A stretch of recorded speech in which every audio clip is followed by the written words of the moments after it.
buenas noches, bienvenidos de nuevo a este su programa Tertulia de Noche. Cada semana nos encontramos aquí a través de canales 14 y 16. Un abrazo y un saludo muy cordial para ustedes que nos acompañan semana a semana, cada miércoles, y también para que nos ven a través de nuestras redes sociales, en Facebook, TVN, Canal 14, un saludo muy especial. Bueno, hoy vamos a conversar del tema que aún sigue en discusión en el país ya por casi un mes o más de un mes, que es el tema de la reforma fiscal o el plan de rescate fiscal o combo fiscal.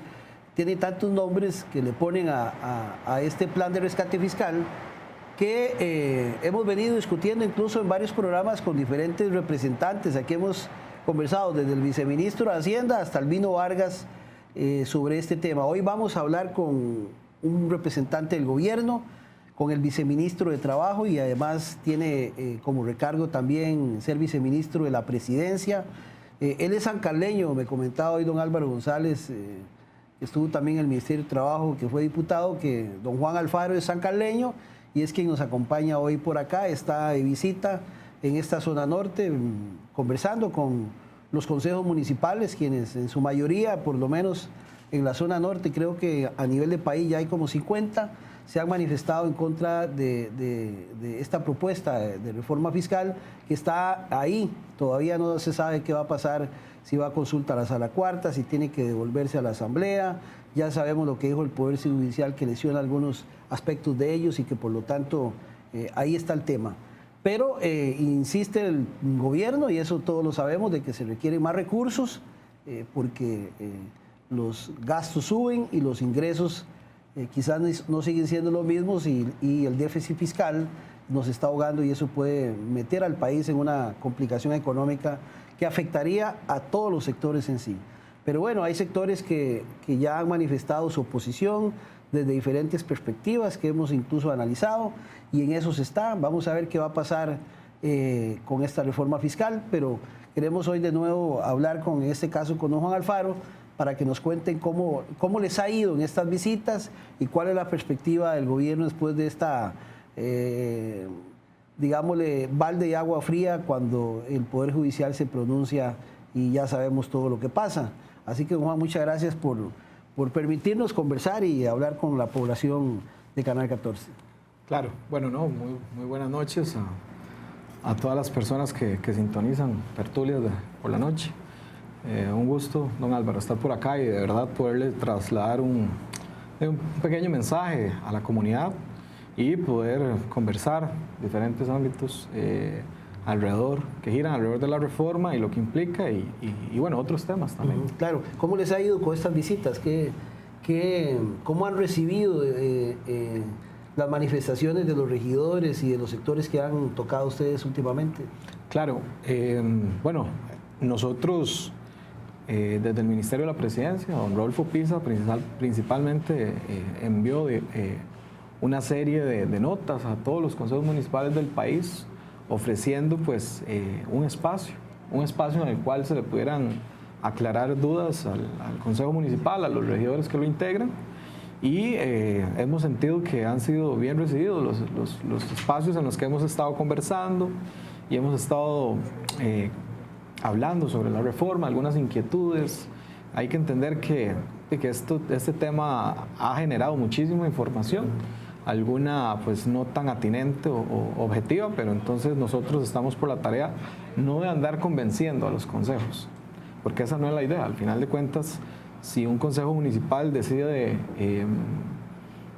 promover un proyecto de impuestos municipales, pues el gobierno de la República eso lo vería con muchísimo respeto y también sabiendo que es a partir de su análisis propio de la gobernanza de la municipalidad que toman una determinación de estas, y pues de la misma forma nosotros creemos que las municipalidades deben de analizar ese aspecto. Entonces no es un tema de convencimiento, sino más bien un tema en el que ofrecemos conversar y aclarar dudas. ¿Y qué opinión le merece que, bueno, lo que he leído del sector sindical, por supuesto, que hay entre 50 y 55 consejos municipales ya opuestos? Esos son manifestaciones de los consejos, es importante, no se debe perder de vista. Sin embargo, la actuación que estamos llevando a cabo desde el Ministerio de la Presidencia se generó mucho antes de que los consejos pues, se pronunciaran de esa forma. No es un tema reactivo, sino tratamos de hacer ese acercamiento. Don Rodolfo Pisa además de viceministro de la presidencia, perdón, tiene a cargo el tema de enlace territorial con las diferentes zonas del país.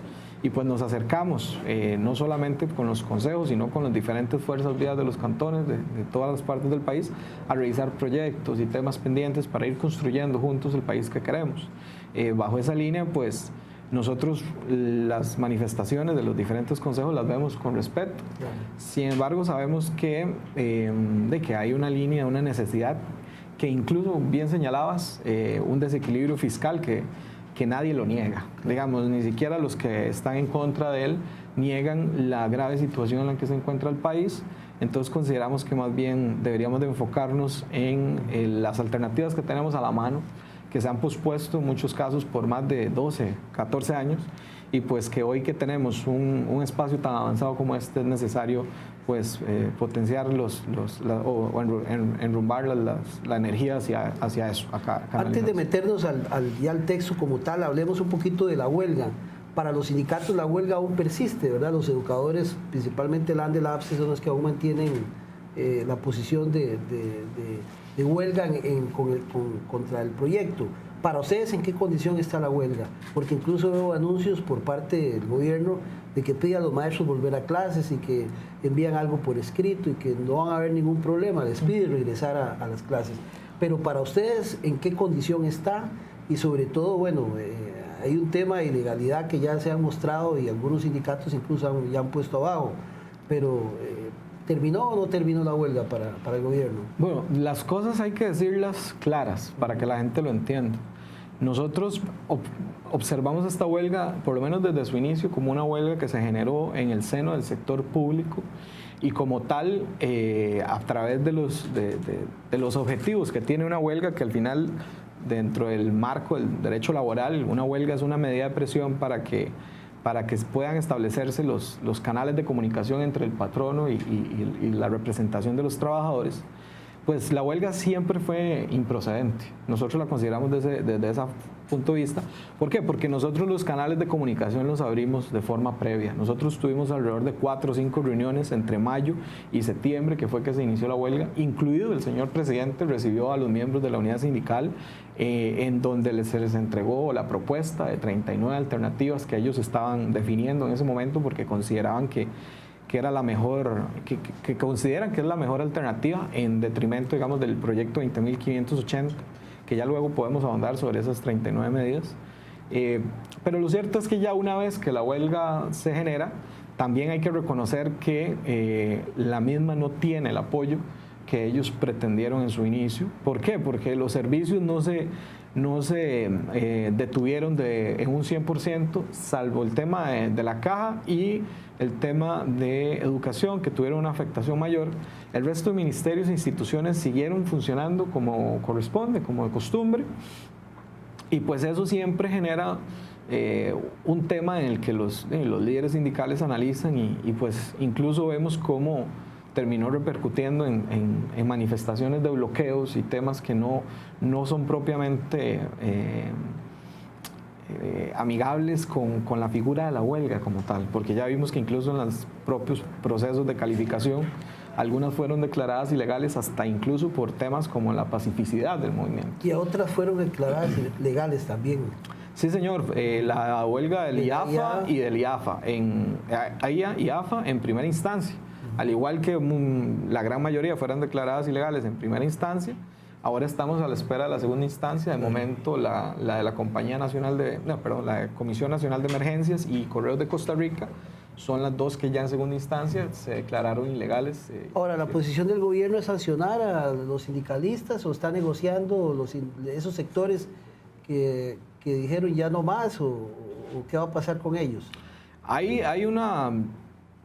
diferentes aspectos a valorar. Por ejemplo, te puedo hablar que cada institución por su cuenta está con un tema de procedimientos, porque se logró identificar que hubieron algunos funcionarios o empleados que no mantuvieron ese principio de buena fe y lealtad con su patrono, causando daños a las instalaciones, generando, como en el caso de Recope, o no generando, sino casi que potenciando una catástrofe que pudo haberse llegado a concretar como fue el quitar creo que unas válvulas de unas esferas que contienen gas, que según dicen los peritos que analizaron el tema, que eso está en Ministerio Público, si esa planta se hubiera activado hubiera podido generar una explosión que seguramente hubiera causado la muerte de muchas personas.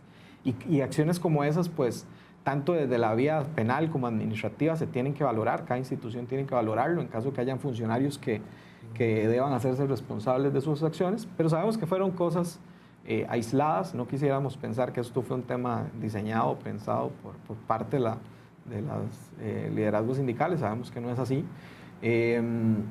Pero entonces, en lo general, también hemos dicho, digamos, en los espacios de negociación que tuvimos con la Unión Sindical que me dio la Iglesia Católica, siempre fuimos muy claros y contestes de que no iban a haber represalias desde el punto de vista o de la configuración que tiene la OIT para una represalia. Una represalia es, yo a usted no le voy a despedir después de que regrese a las 2 semanas, aduciendo otros motivos por el hecho de una, digamos, de una sacada de clavo, como llamamos, ¿verdad? Pero no les puede afectar el salario. Sí, a eso quería llegar también. Es un tema de rebajas salariales por no trabajo. Es una de las medidas que el gobierno mantiene y valora. ¿Por qué? Porque si uno también estudiando el derecho laboral a nivel de toda América Latina o el mundo, es un principio que la huelga, tanto ilegal como legal, genera consecuencias. Y una de esas consecuencias es la suspensión de los contratos de trabajo. Y la suspensión de los contratos de trabajo, sea un paro solicitado o declarado por los patronos, o sea, una huelga convocada por los trabajadores, genera ese efecto. Una suspensión de un contrato lo que hace es la no obligación del trabajador a presentarse al trabajo y llevar a cabo sus labores, como la no obligación del patrono a pagarle ese salario. Entonces hay un artículo del 379 del Código de Trabajo, también hay un voto de Sala Constitucional del 2011, previo a la entrada de la reforma, que se ha estado utilizando para hacer un análisis que nosotros, a pesar de que respetamos, por supuesto, los fallos jurisdiccionales del Poder Judicial, consideramos que hay una interpretación que debe ser revisada más a detalle. Entonces, el mandato del señor presidente, tanto el ministro de la Presidencia como a mí, ha sido analizar desde el punto de vista legal todas las herramientas y mecanismos que tengamos a la mano para insistir en que las personas que han estado en huelga se les termine rebajando el salario. Que se les vaya a rebajar, si estuvieron 43 días, que no se les vaya a pagar un mes completo. Bueno, tampoco, porque el gobierno tampoco quiere generar una situación socioeconómica difícil para las familias. Esa no es la idea. Pero la idea es que exista justicia. Si una persona no trabajó, incluso como funcionario público, podría verse inmerso en un problema de haber recibido un salario que no le correspondía. Claro, eso va a generar indudablemente algún nivel de roncha, ¿verdad? Por supuesto. Pero hay casos que a mí me parecen que son muy justificados. En el caso de estos 500 y resto de profesores que se fueron del país, por supuesto que estas cosas dejan incluso hasta mal parado a los sectores gremiales, ¿verdad? De entender de que irse del país y disfrutar la huelga desde Cancún, por ejemplo, no es bien visto. Esa gente sigue, la decisión de que les van a hacer un proceso más fuerte. Sí, en eso el MEP se encargará de llevar cada caso concreto a un procedimiento administrativo como corresponde.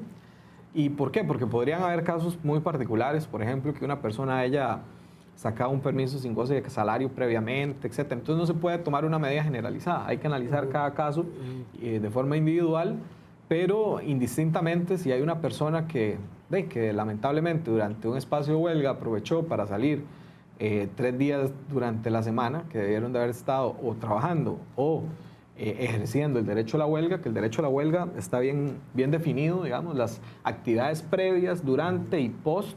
Entonces, si usted se escapa de esa cobertura que le da el derecho a huelga, pues lamentablemente tendría que responder por eventualmente ausencias injustificadas.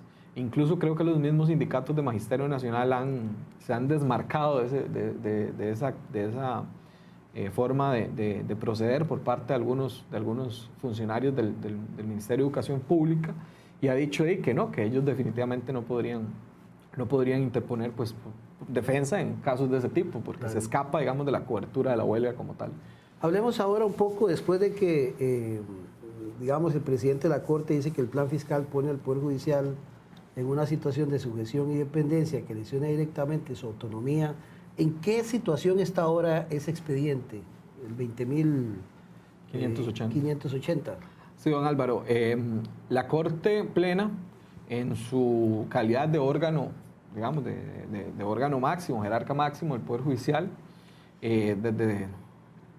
lo que hace es responder a una consulta institucional, tal cual se le consultó a diferentes instituciones, y pues el Poder Judicial se pronuncia de forma tal que al oponerse o al decir que afecta, tal como usted lo acaba de mencionar, lo que genera o lo que podría generar es una calificación del proyecto, cambiar o variar la cantidad de votos que podría requerir en segundo debate para ser aprobado. 38 se habla. Exacto. Que sería mayoría calificada, así es. Es de la mayoría de los presentes, más o menos, sí. Entonces, a lo que vamos ahora es que al darse esta situación, como es una consulta institucional, de la cual incluso los magistrados de sala constitucional se apartan para no conocer el tema y no votar porque saben que posteriormente podían conocer, pues entonces la Asamblea Legislativa lo que procede es a enviar a la sala constitucional en consulta del proyecto para que analice la posición que tuvo Corte Plena y saber si Sala Constitucional considera que Corte Plena lleva razón. Debemos recordar que, por ejemplo, en un pronunciamiento anterior que fue para la reforma al régimen de pensiones, de igual forma se habían opuesto porque decían que eso iba en contra, digamos, de la autonomía de la Corte. Sin embargo, Sala Constitucional en el voto define que lo cierto es que hay un tema que incide, pero es en el tema administrativo propiamente, y no en lo jurisdiccional, que es lo que la Constitución protege. En ese sentido, pues, si la Sala no respalda esa posición que tuvo la Corte en su momento, pues es un escenario distinto. Y es que sería a segundo debate de una vez. Así es. Y si no se volvería a discusión. Si la Sala dice que hay algunos elementos que deberían de revisarse, está la opción y la alternativa de que se devuelva a Comisión Constitucional. Entonces ahí los señores y señoras diputadas pueden hacer alguna subsanación de esos temas y de igual forma procedería a irse a segundo debate. Ahora, ¿qué pasa si quieren cambiar otros que ya están plenamente negociados? Bueno, es que ellos podrían... Sala Constitucional se referiría a temas más que todo de... No, yo digo que en el tema de cuando llega a comisión, solo podrían cambiar los ese temas aspecto, constitucionales nada más. Sí. Y lo negociado ya, que está ahí, que ya fue un acuerdo entre pero fracciones. Es que eso sería más que todo para Poder Judicial. Entonces, el tema Poder Judicial, lo que es más negociado, esos temas, es lo más general. Eso otro no sería un poco más específico. Pero podría, digamos, entrar ahí en discusión. Yo digo, por aquello que algunos diputados quieran volver otra vez a darle vuelta a la discusión política. Sí, la alternativa es definir y tener certeza plena sobre lo que la Sala va a decir, ¿cierto?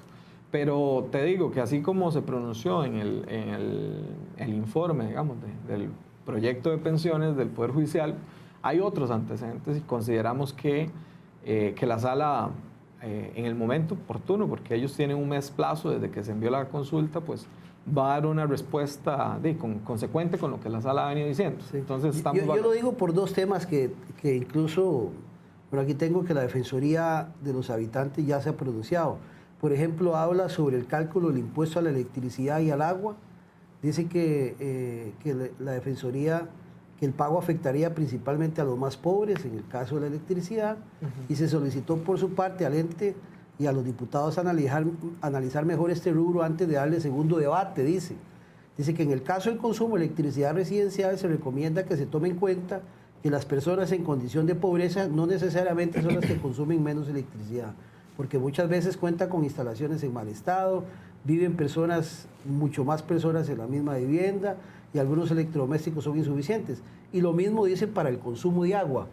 Y también hacen referencia a que revisen algunos temas de exoneraciones de impuestos a zonas francas, ¿verdad? Dice que pide a los diputados revisar los incentivos a zonas francas, que la exoneración de impuestos que disfrutan las zonas francas debe aplicarse únicamente para los bienes y servicios que sean exportados y no para los productos que se comercializan dentro del mercado interno. Dice que el artículo 22 de la Ley de Zonas Francas permite a las empresas en ese régimen colocar hasta un 25% de sus ventas totales en el mercado local, pero señala que para estos bienes les serán aplicables los tributos, por lo que debe cumplirse la ley y no ampliar los beneficios.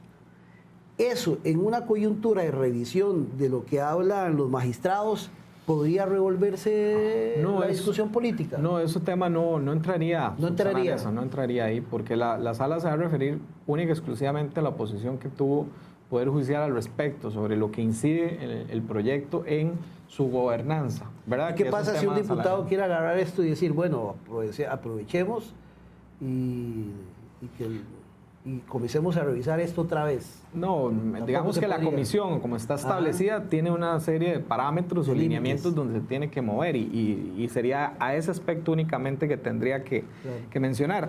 Entonces digamos, Juan, el plan como tal, por más recomendaciones que hagan o no están de acuerdo sobre lo que se acordó, ya no sería modificable, o sea, tendría que devolverse a comisión para hacer los cambios que recomienda el Poder Judicial, o esperar que la Sala Constitucional diga se vuelve a segundo debate o 38 votos, pero así está. Así es.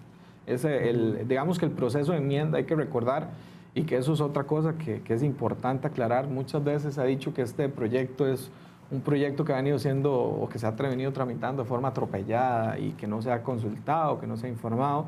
Lo cierto es que el resultado de este proyecto es el proceso de casi un año de debate, de diálogo y de enmienda también por los actuales legisladores de Pero sí este periodo. No sé si fue el mismo presidente, que tal vez se debió publicar previamente.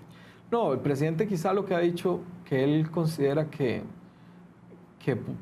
pudimos, como pueblo, pudimos haber configurado, mejorado un acercamiento en transmitir mensajes. No porque el proyecto en sí esté mal, sino porque se ha comentado tantísimo alrededor de esto y lo mejor era que hubiéramos también como gobierno pues tener la responsabilidad de enviar un mensaje mucho más claro que permitiera a la gente que quizá tiene un poco menos de manejo de los temas que entendieran mejor, ¿cierto? Por ejemplo, en eso que mencionabas ahora mismo de la Defensoría en cuanto al agua y a la luz, podría revisar en detalle lo que dice la Defensoría.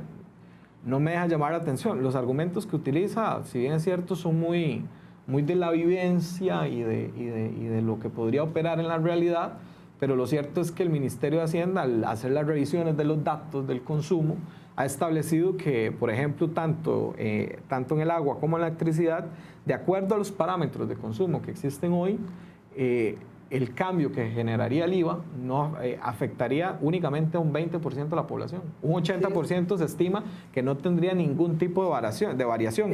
Y eso también hay que entenderlo, pues, a partir de que los que menos tienen, si bien es cierto, pueden consumir un poco más, lo cierto es que la brecha es muy amplia, o sea, solo es en muy alto. Se pasa a 250 kilovatios a 280 y un poquito.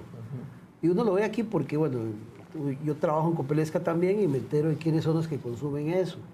Realmente alguien que consume 250 kilovatios es alguien que tenga 4 bombillitos, digamos. Nuestra masa general, casi que el 83%, 87% de gente residencial. Y la gente que consume 200 kilovatios realmente no es mucha, digámoslo así. Uno ve que tal vez el beneficio para ahí, no sé, para otros sectores. Sí, da ese margen, pero la verdad es que, bueno, es un tema a revisar, ¿verdad? No, es un tema que no se puede del todo despreciar, pero sí creo que los datos, lo que arrojan, es que incluso hace recientemente, que casi no se ha hablado, pero uno quisiera que las personas que han estado pues, en contra también reconocieran que uno de estos institutos de ciencias económicas, el ICE, de la UCR, acaba de emitir un informe en el que en su en su forma global o integral, porque al final una reforma es integral, Álvaro. No, Sí, sí. Sabemos que pueden haber unas cosas y otras que gusten más, gusten menos, pero al analizar la reforma en su integralidad es progresiva y que eso es lo que se busca siempre Claro. que una reforma. Hay un tema, bueno, que es público, que vamos a hablar de las pensiones, pero yo quiero preguntar si realmente digamos, el déficit fiscal tiene que ver mucho con el tema de los pluses del sector público que en estos momentos el gobierno sostiene. El déficit fiscal. Porque que los existe- sindicatos han dicho que el gobierno ha querido endosarle eso a ellos. No, el déficit fiscal que existe hoy es producto de una serie de posposiciones que hemos hecho como país en diferentes materias, temas de evasión, temas de ordenamiento de los beneficios salariales del sector público, incluso también con la transformación del impuesto de renta, el IVA, estamos modernizando, actualizándonos más bien a una estructura económica que responde más a la realidad de hoy. Porque hace 30 años el tema productivo de Costa Rica estaba más enfocado en otro tipo de áreas, comercio, agro. Aunque siguen siendo importantes, hoy el tema de los servicios es el motor principal de la economía costarricense. Y si ese principal motor no lo tenés, hay muchos sectores que no están grabados, pues entonces no hay una paridad. Elio Fallas, bueno, en el 2016 decía una publicación del Ministerio de Hacienda que la evasión de impuestos, ventas y renta en el 2013 eran de un 8.2 del Producto Interno Bruto. Suma superior al déficit fiscal que era 5 y resto en ese tiempo. Bueno, el renta se quiere cambiar al IVA, que en principio promovían 15 y se dejó en 13. Con el tema de la renta, y recomendaban también aplicar la renta mundial. Eso lo incluye la reforma. La reforma lo que incluye es renta global. Global. Sí, renta mundial es una estructura que ha venido perdiendo muchísimo terreno, digamos, a nivel mundial. El tema, valga la redundancia, digamos que ya no ha sido, ya ha venido dejando de ser tendencia en diferentes países. Ahorita el tema de renta global es el que se incluye. Eso que dice don Elio, bueno, creo que ese informe se actualizó luego, posteriormente, ya no estaba en un 8, ahora está en un 6.2, que no deja de ser importante, por supuesto, pero la evasión hay que entenderla, que si bien es cierto, es uno de los principales causantes, también es cierto que este proyecto tiene diferentes mecanismos que permiten controlar esa evasión. Por ejemplo, algo que se ha discutido mucho, el tema del IVA y del 1% a la canasta básica. Sabemos que ese impacto del 1% tendría incidencia, bueno, va a tener incidencia en toda la población, al igual que la reforma, en alguna menor o mayor medida. Pero lo cierto es que ese 1% lo que va a permitir es que exista una trazabilidad, que se autorregule el impuesto. ¿Por qué? Porque entonces de esta forma las personas que están, los agentes involucrados en las cadenas de producción de un artículo, un bien, pues van a estar interesados en que todos sus socios estén formalizados y que estén entregando facturas, porque de esa forma ellos podrían debitar esos costos en su estructura administrativa. Entonces eso va a permitir totalmente que haya un mayor control y que no haya tanta evasión en estos productos de la canasta básica. Y vos me decís, bueno, pero entonces ese 1%, ¿qué pasa con la gente más pobre? Bueno, también se desarrolló un mecanismo para hacer una devolución por medio del régimen no contributivo a la caja, que es uno de los programas sociales que acá en Costa Rica está comprobado que mayor incidencia tiene en la pobreza del país, permitiendo que alrededor de 3.500 personas más vayan a poder tener una pensión del régimen no contributivo, e incluso se está valorando el tema de aumentar de 78.000 colones a un 80.000, un poco más, para lograr tener impacto en esa incidencia que podría generar esa aplicación del 1%.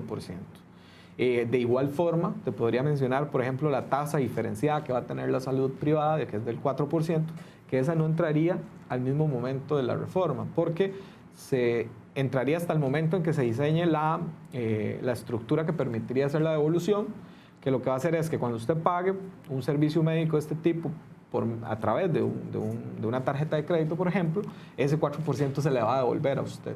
¿Pero qué va a permitir eso?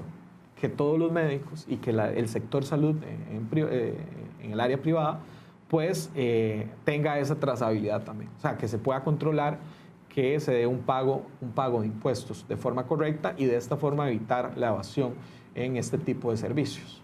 Bueno, vamos a hacer una pausa comercial y ya regresamos para continuar conversando con Juan Alfaro, viceministro de Trabajo y que también es, como recargo, su viceministro de la Presidencia. Ya regresamos.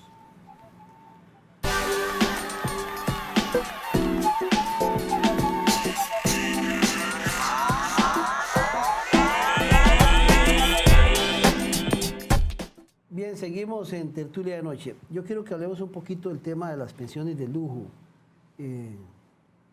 Es interesante ver qué va a pasar y estaba viendo unas publicaciones de La Nación y algunas investigaciones que de la perspectiva de ellos se da con respecto a esto y me llamó mucho la atención lo que pude ver por ahí, que dicen que se ha dicho tanto que en este país la expresidenta de la Corte Zarela Villanueva, le llega una pensión bruta, digámosle, como en 13 millones, con los rebajos sería como 10 millones, pero que básicamente ella está en el puesto 35 de los pensionados de lujo en este país, que antes de ella hay gente que tiene pensiones más altas que pertenecen ¿cómo se llama?, a la Junta de Pensiones, que son ex rectores y ex catedráticos de las universidades de Costa Rica, de la Universidad Nacional, de la UNED, que tienen pensiones mucho más altas. Incluso habla ese trabajo del periódico de que el que más gana en este país es un biólogo de la Universidad de Costa Rica, que trabajó ahí y que recibe en bruto una pensión de 12 millones de colones. Porque también habla de que hay 3.800 pensionados en este país que ganan más de 2,5 millones, que lo consideran que a partir de ahí es una pensión de lujo. Y la gran pregunta también es, bueno, ¿cómo hacen los del Poder Judicial, que pareciera que no son los que básicamente, los que reciben en su mayoría las pensiones de lujo, para poder recibir pensiones tan altas cuando su cotización no es la que se completa para eso? Bueno, una de las grandes, digamos, respuestas es que los pluses en alguna medida que se les han dado a ellos y que también pareciera que muchos de los, en este caso refiriéndose también a profesores universitarios, el régimen transitorio de reparto que acabó en 1995 permitía que muchos de estos que se pasaban a ser diplomáticos o políticos, al final completaran los salarios y las pensiones ganando como diplomáticos y no como rectores universitarios. Me sorprendió mucho porque la verdad es que esos sí son beneficios horrorosos, ¿verdad? Que gracias a Dios parece que ya eso terminó en el 95 y en la 96 se aprobó la ley de legalización de capitalización colectiva, pero que eso es una de las grandes razones de las cuales esas pensiones no se pueden eliminar a partir de esta reforma fiscal que se pretende, porque ya hay mucho de eso garantizado. Me imagino que parte de estas propuestas es sacar un poco de ahí. Claro, de eso podríamos hablar todo un programa, ¿no, Álvaro? Digamos que con conocimiento pleno le puedo hablar. Yo en la anterior administración fui viceministro de Trabajo, ya previamente, pero antes de eso había sido director nacional de pensiones. Yo tuve a cargo los regímenes con cargo al presupuesto nacional, en los cuales incluye el transitorio de reparto y en el cual está obras públicas y transportes, comunicaciones, exdiputados, supremos poderes. Poder Judicial no, Poder Judicial es un régimen aparte. Sí, independiente. Igual que el de la Junta de Pensiones. El de Junta de Pensiones, el transitorio de reparto, lo administra la Junta de Pensiones, pero es con cargo al presupuesto nacional. La Junta, porque son funcionarios públicos. Sí, la Junta de Pensiones primeramente hace un análisis. Están los maestros y toda esa gente. Así es, pero ya hay una diferenciación. Está el régimen de capitalización colectiva y el régimen transitorio de reparto. El de capitalización colectiva no tiene muchos pensionados, son muy pocos porque son los educadores de nuevo ingreso, o sea, los que ingresaron posterior a la reforma del 95 y también aquellos que no entraron en el espacio-tiempo que se definieron los transitorios. Entonces sí es un grupo de gente que todavía está cotizando y esos cotizan dentro de todo un esquema actuarial bien diseñado, ¿verdad? ¿Qué es lo que pasa con los que son con cargo al presupuesto, don Álvaro? Que son alrededor de 60,000. Y debo decir que si bien es cierto, no todas las pensiones son altas, lo cierto del caso es que nunca se definió, digamos, como país, como gobierno, como Asamblea Legislativa, nunca se definió o se construyó estructuralmente un fondo de pensiones como la Seguridad Social demanda, ¿verdad? ¿Por qué? Porque un fondo de pensiones recibe las contribuciones tanto de los trabajadores como del empleador como del Estado, igual como funciona el de la Caja Costarricense de Seguro Social, el IBM, los recibe, los invierte y también genera utilidades sobre eso, ¿verdad? Porque al inicio se supone que hay una base muy ancha de contribuyentes y una punta en la pirámide muy angosta, digamos, que serían los pensionados. Entonces los de abajo, de forma solidaria, van aportando a los otros, ¿verdad? ¿Qué es lo que pasó? Que como no se constituyó eso, el Estado siempre recibió las cotizaciones de los trabajadores, que incluso eran montos muy bajos para el perfil de beneficios que ellos tenían, y nunca se preocuparon por generar ese fondo. Cuando le hablo de perfil de beneficios, ¿a qué me refiero? Bueno, que este tipo de regímenes permitía que gente se pensionara a los 50 años, que permitía que se pensionaran con el 100% de los últimos 12 salarios, y pues usted sabe que eso también era un problema que tenía el Poder Judicial, que si usted empezaba en un puesto muy bajo y ahí seguía, en algún momento usted podía cotizar muy poco, o podía cotizar muy correlacionado con su puesto actual, pero tal vez al final de su carrera tuvo una oportunidad y quedó como jefe de algún departamento ganando 3 veces más, pero solamente estuvo un año. Y entonces usted se iba con ese salario. Y sí, cuando había cotizado, entonces... Igual que los que decían políticos, estaban 2 años de gobierno, duplicaban y ahí... Sigue operando ese principio. Entonces, ¿qué pasa? De que si usted cotizaba si usted hubiera estado en el régimen del IBM, pues probablemente su pensión, en lugar de ser de 500,000 colones, hubiera sido de 300,000 colones. Entonces, a pesar de que es una pensión no alta o de lujo como se considera, pues es una pensión que estructuralmente no responde a todo un análisis. Exactamente. Entonces, ese es un primer espacio. Luego hay un tema de decisiones que se tomaron igual al perfil de beneficios que le comentaba, como en el régimen de exdiputados, que tenían la posibilidad de que su monto de pensión fuera revalorizado cada año en un 30%. Entonces imagínense de que en 3 años esa persona tenía el doble de pensión, de acuerdo a esa metodología. Y en 4 años iba a seguir así. O sea, entonces todo eso, todo ese cúmulo de cosas nos generan como Estado que esos 60,000 pensionados tengan digamos, el pago de una planilla o el pago de esas planillas durante un año corresponde al 10% del presupuesto nacional. Entonces, si nosotros como país, por las diferentes razones, hoy tenemos que destinar solo el 10% del presupuesto total para pagar eso, pues son decisiones complicadas que se han venido teniendo ahí, pero que llegó el momento, incluso en la administración pasada, debo decirlo también, porque incluso yo fui uno de los que, yo principalmente redacté el proyecto 19.560, si no me falla la memoria, cuando ni siquiera era director, era asesor en ese momento. Yo lo redacto y vamos a la asamblea, lo negociamos con las diferentes fracciones y ese proyecto se le hacen algunas observaciones y termina formando 4 o 3 leyes de la República que se implementan ya cuando soy director. En el 2016 se implementan, en la administración pasada. ¿Y qué hicimos? Justamente eso, eliminamos ese 30%. Había otro mecanismo que me llamaba mucho la atención, que era uno llamado al puesto. Entonces, por ejemplo, yo tenía un caso de un señor que se pensionó siendo el gerente de un banco nacional y se pensionó antes de que la banca fuera abierta. Ajá. Entonces, en aquel momento respondía a una dinámica distinta. En el momento en que viene la banca, entra en competencia, los perfiles, digamos, ocupacionales y los salarios también cambian y se vuelven mucho más competitivos con el sector privado. Pero como ese señor se pensiona y tenía un mecanismo que se llamaba al puesto, ese señor cada vez que al actual gerente del banco le subían el salario, él iba y pedía un aumento en su pensión. Entonces así fue como llegamos a tener un pensionado que en un momento llegó a tener una pensión de 16 millones de colones, la pensión más alta que yo vi en el país. Esa pensión, debo decirlo, que cuando yo ingreso como director, pido una certificación al Banco Nacional de cuál es el salario actual del gerente y me dicen que no es de 16, sino que es de 13.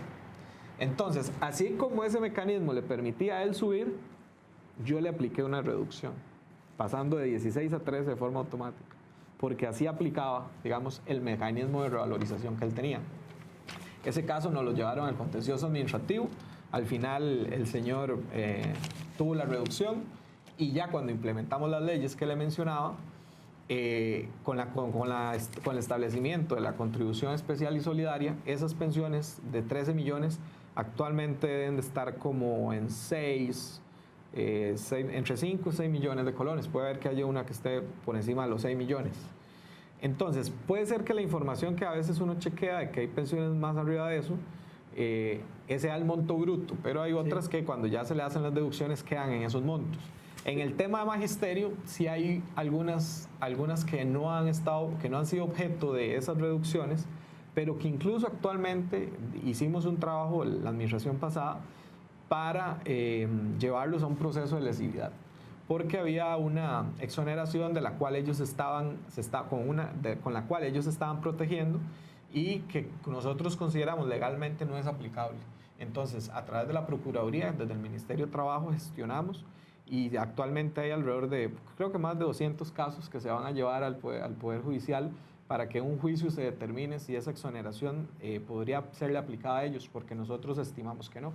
Eso generaría también una reducción de esas últimas pensiones que quedan con un monto alto, por lo menos en las que son con cargo al presupuesto. Sí, porque está que 14, digamos, el bruto, por supuesto, ya con rebajo son 10 mil millones netos para el Estado mensual pagar todas estas pensiones, lo que significa, pero digamos, en las pensiones del Poder Judicial, sí, es que como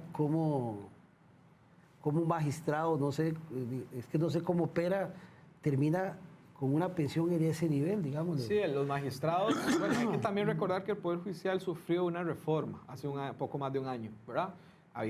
Esa misma reforma había generado una huelga dentro del Poder Judicial. Y fue en ese momento cuando la misma Sala Constitucional al final determinó que no lesionaba, digamos, la autonomía del Poder Judicial y se aprueba la reforma. Como están fuera por lo menos de la administración nuestra, no tengo el dato actualizado de cómo están esas pensiones, pero con la implementación, de esa tasa que le hablé, que ellos adoptaron una figura similar, creo que esos montos tienen que haber variado. Ahora, lo que me preguntabas, propiamente el proyecto, en esos espacios en los que la renta va a cambiar, después de 2.100.000 colones, exacto, ahí van a tener una afectación adicional a las pensiones. ¿Van a tener que pagar cuánto? ¿25%? Así es, en alguna medida ellos van a tener se van a ver afectados por eso, porque también cambia del 15 al 20 y del 20 al 25. Ajá. Entonces ahí también se van a ver afectados. Podría incluso seguir diciendo que todo este tema de las pensiones de lujo, usted podría tal vez corregirme si estoy equivocado, es un tema que surge hace poco. Pero sí, esas pensiones tienen 20 años de existir. ¿Es cierto? Y entonces a mí me llama la atención cuando porque no se hablaba tal vez hace 20 años de la necesidad que tenía el país de hacer una reforma fiscal. Es una posibilidad, pero me llama la atención que haya algunos grupos que se arrojen la defensa de esas pensiones, cuando incluso desde el Ejecutivo y el Legislativo en la administración pasada, incluido el presidente de la República, quien hace 2 semanas estuvo en la Sala Constitucional defendiendo una acción de inconstitucionalidad contra un tope que se estableció, pues la consecuencia, porque hace 4 años se tomó en serio el trabajar sobre esto y de tratar de, si bien es cierto, no eliminarlas, porque hablar de eliminarlas es demagogia, digamos, pero pero por lo menos hacer acciones que permitan una reducción, que se vuelvan menos groseras, porque el país no lo entiende, la gente no lo entiende, cómo es que hay pensiones de ese, y no tienen por qué entenderlo. Las pensiones definitivamente no son para generarle riqueza a las personas, ni tampoco para que hayan 3 generaciones que puedan encontrar auxilio en esa. Uno quisiera que sí, pero actuarialmente no sería viable que un fondo de pensiones se establezca pensando en que el abuelo tiene que velar por el subsidio, digamos, de sus nietos, que eso es parte de los argumentos que utilizan. Una pensión está hecha para protegerle a usted en la vida adulta, a su pareja, ya ni siquiera incluso a sus hijos, porque se entiende que sus hijos tuvieron la protección suya cuando fue trabajador.